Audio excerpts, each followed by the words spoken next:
नमस्कार, स्वराज आर्टमध्ये आपल्या सर्वांचं मनपूर्वक स्वागत। आज आपण बघूयात पारंपरिक खानदेशी तसेच वराडी पद्धतीचे अतिशय चविष्ट असे कढी वड्यांची रेसिपी। गरमागरम टम्म फुगलेले वर कुरकुरीत आत लुसलुशीत असे उडदाच्या डाळीचे वडे आणि त्यासोबत ताकाची गरमागरम चटकदार कढी। मस्त असा बेत आहे। वराडामध्ये खानदेशामध्ये भरपूर साऱ्या सणांसाठी हे कढी वडे बनवले जातात। तुम्ही एरवी नाश्त्यासाठी देखील बनवू शकतात। मस्त अशी रेसिपी आहे। चला तर बघूयात आता याची कृती। ताकाची कढी बनवण्यासाठी आपल्याला लागणार आहे 1.5 लिटर ताक। हे बघा, अगदी ताजं असं ताक मी घेतलं आहे। थोडं आंबट ताक आहे। कढीसाठी नेहमी करतात थोडं आंबट ताक घ्या, आपण ताजं असलेलंच घ्या। विचित्र वास असलेलं जुनं झालेलं जर ताक घेतलं तर कढीला देखील विचित्र वास येतो। ताकाऐवजी तुम्ही अर्धा लिटर दही देखील घेऊ शकता। दही घुसळून त्याचं छान ताक करून घ्या। कढीसाठी वाटण वाटून घेऊ। त्यासाठी आपल्याला लागणार आहे 1 इंच आल्याचे तुकडे, 1 हिरवी मिरची घेणार आहे,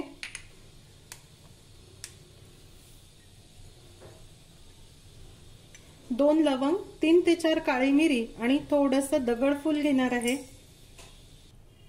चिमूटभर जिरं घेऊया, 1 टेबलस्पून शेंगदाणे। थोडे शेंगदाणे कढीमध्ये घातले की कढी छान मिळून येते आणि चव देखील मस्त येते। आता इथे 3 टेबलस्पून बेसन घेणार आहे। हे सर्व आपण मिक्सरला बारीक करून घेऊ। जेव्हा नैवेद्यासाठी श्राद्धासाठी आमच्याकडे कढी बनवतात तेव्हा त्यामध्ये लसूण घालत नाही। एरवी करताना ह्यामध्ये थोडा लसूण देखील घाला। हे बघा, हे छान वाटून झालं।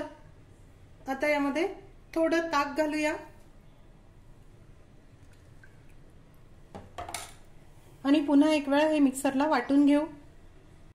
हे बघा, हे छान वाटून झालं। आता इथे ताकामध्ये हे वाटण घालूया। भांड्यामध्ये थोडं पाणी घालून मी ते मिसळून घेतलं। चवीनुसार मीठ घालूया, अगदी चिमूटभर हळद। वराडामध्ये खानदेशामध्ये कढीमध्ये साखर घालत नाही आणि हळद देखील अगदी खूप कमी घातलेली असते किंवा बरेच जण घालत देखील नाही। वेगवेगळ्या प्रकारे ही ताकाची कढी बनवतात। आज मी तुम्हाला वराडी आणि खानदेशी पद्धतीची ही कढी दाखवणार आहे। सर्वप्रथम कढईमध्ये 1 टीस्पून तूप गरम करून घेऊ। आमच्याकडे कढीला तुपाचीच फोडणी घालतात। तुम्हाला आवडत नसेल तर तुम्ही तेलाची देखील घालू शकता। तूप आपल्याला चांगलं गरम करून घ्यायचं आहे।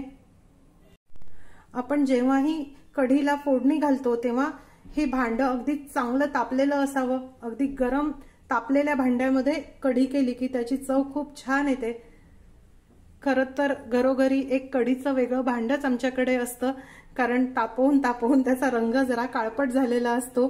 बघा, तूप चांगलं गरम झालं। आता यामध्ये थोडी मोहरी घालू, थोडे जिरे, 3 लवंग मी कुटून घेतले आहे। फोडणीमध्ये नक्की लवंग घाला, त्याची चव खूप छान येते। कढीपत्ता घालूया। आता यामध्ये थोडं कढीचं मिश्रण घालू आणि लगेच झाकण ठेवू। ही फोडणीची वाफ यामध्ये मुरायला हवी। आता बाकीचं ताक घालून देऊया।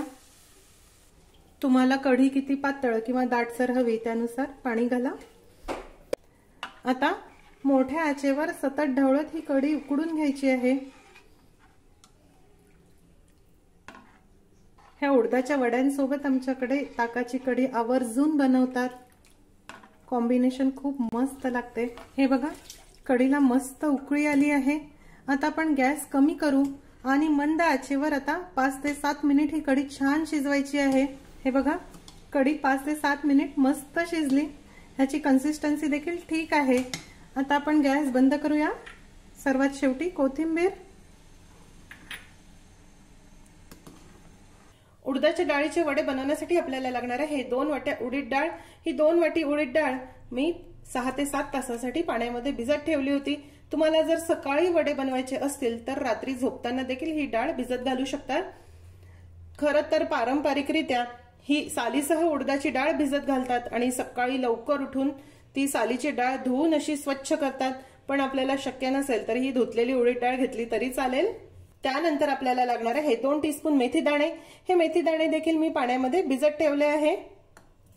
आता इथे चाळणीवर आपण ही डाळ निथळत ठेवूया। ही डाळ आता आपण 5 ते 7 मिनिटांसाठी अशीच निथळत ठेवूया। ह्यानंतर मिक्सरच्या भांड्यामध्ये 1 टेबलस्पून बडीशोप, 1 टेबलस्पून जिरे, 1 टेबलस्पून धणे घेऊया। साधारण 1.5 ते 2 इंच आल्याचा तुकडा। आता मिक्सरला आपण हे जरा फिरवून घेऊ। हे बघा, हे सर्व साहित्य मी मिक्सरला बारीक करून घेतलं। आता यामध्ये निथळवलेली उडीद डाळ घालू। एका वेळी सहज बारीक होईल एवढीच उडीद डाळ आपल्याला घ्यायची आहे। 2-3 वेळा आपण हे मिक्सरमध्ये वाटून घेऊ। त्यानंतर हे भिजवलेले मेथी दाणे देखील घालायचे आहे।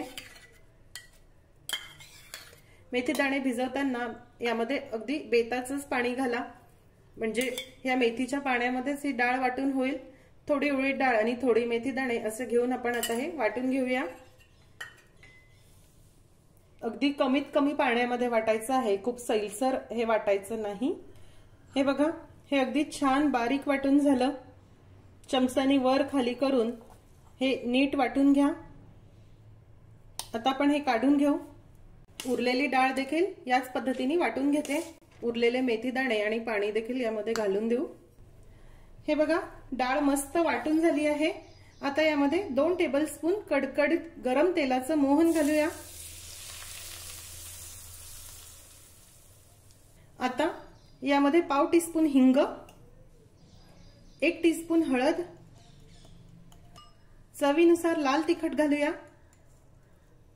त्यानंतर साधारण 2 टीस्पून मीठ घालणार आहे। ह्या वड्यांमध्ये मिठाचं प्रमाण देखील योग्यच लागतं, मगच वडे छान फुगतात। वड्यांमध्ये जर मीठ कमी झालं तर ते फुगत नाही, पण तरी तुम्ही मीठ कमी खात असाल तर थोडं कमी घातलं तरी चालेल। 2 टीस्पून मीठ अगदी बरोबर होतं। 4 ते 5 कढीपत्त्याची पानं बारीक कापून घेतली आहे, कोथिंबीर।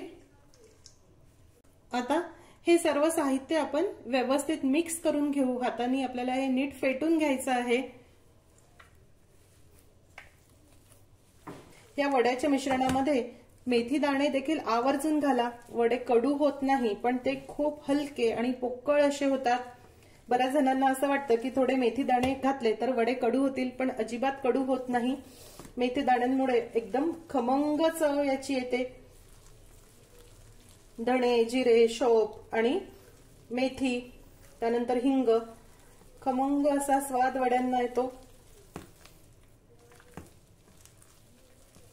आता आपल्याला हे छान एक गोष्ट नेहमी लक्षात ठेवा की मीठ घातल्यानंतर आपल्याला वडे लगेचच तळायला घ्यायचे आहे।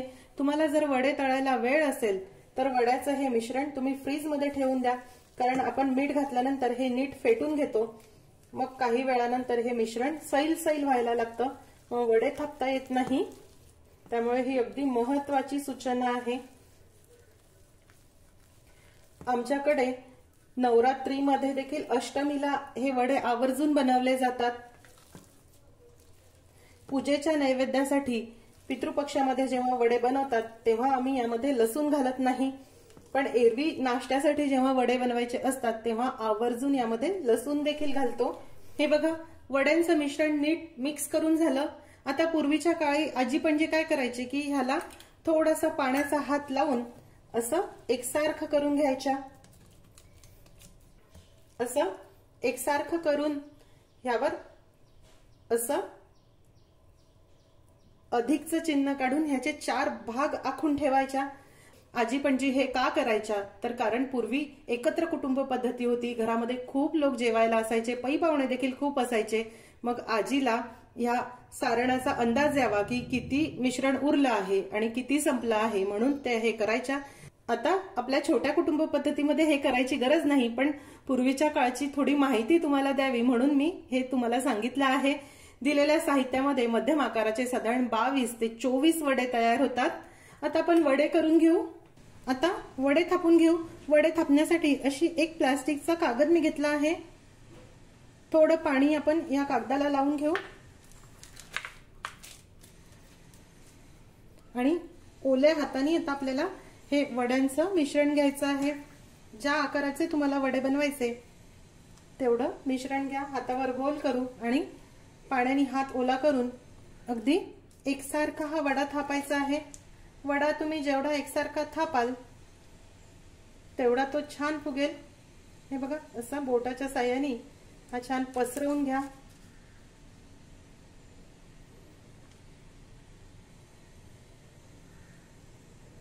खूप पातळ नाही आणि खूप जाड नाही, एकसारखे असे हे मध्यम आपल्याला हे वडे थापायचे आहे। बघा, या पद्धतीने वडे तळण्यासाठी इथे मी तेल गरम करायला ठेवलं आहे।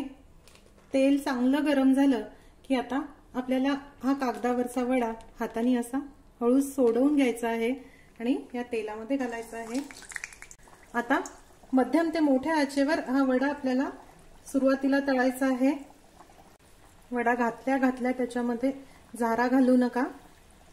थोडा तळून वर आल्यानंतर आपण त्याला झाऱ्याने पलटवून घेऊ। हे बघा, वडा किती छान फुगून वरती आला आहे। आता आपण गॅसची फ्लेम कमी करूया आणि मंद आचेवर हा वडा छान खरपूस होईपर्यंत तळून घेऊ। बघा, वडा छान तांबूस रंगावर तळून झाला आहे, किती मस्त फुगला। आता आपण हा काढून घेऊ। आता अजून एक वडा तुम्हाला तळून दाखवते। जेव्हा आपण वडा घालतो तेव्हा गॅसची फ्लेम मोठी करा, तेल चांगलं गरम हवं। त्यानंतर कागदावर थापलेला वडा हातावर हळूच काढून घ्या आणि गरम तेलामध्ये सोडा। वडा घातल्या तो उलटवायचा नाही, तळून थोडा वर आला की मग आपण त्याला उलटवून घेऊ। गॅसची फ्लेम आता मोठीच ठेवली आहे। हे बघा, तळून झाल्यानंतर हा असा तेलाच्या वर येतो।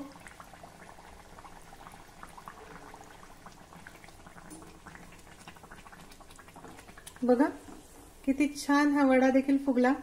आता आपण गॅसची फ्लेम कमी करूया, मंद करूया आणि मंद आचेवर आता खरपूस होईपर्यंत वडा तळू। हा वडा देखील मस्त तळून झाला आणि किती छान टम्म फुगला।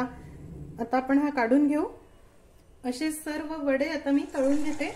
टम्म फुगलेले गरमागरम अतिशय चविष्ट, वर कुरकुरीत आणि आत लुसलुशीत असे उडदाचे वडे आणि ताकाची कढी तयार आहे। हे बघा, तुम्ही याचं टेक्स्चर, खूप मस्त हे वडे झाले आहे। आतमध्ये अगदी पोकळ आणि हलके, अजिबात तेलकट नाही। हे वडे गरमागरम ताकाच्या कढी बरोबर खाऊन बघा, अप्रतिम अशी रेसिपी आहे। आमच्याकडे श्राद्धाला, गौरी गणपतीला किंवा नागपंचमीला आवर्जून हे वडे बनवतात। अगदी नवरात्रीच्या नवमीच्या दिवशी देखील प्रसादामध्ये हे उडदाचे वडे करतात। एरवी तुम्ही नाश्त्याला देखील करून खाऊ शकता। खूप मस्त अशी पारंपरिक रेसिपी आहे, नक्की करून बघा।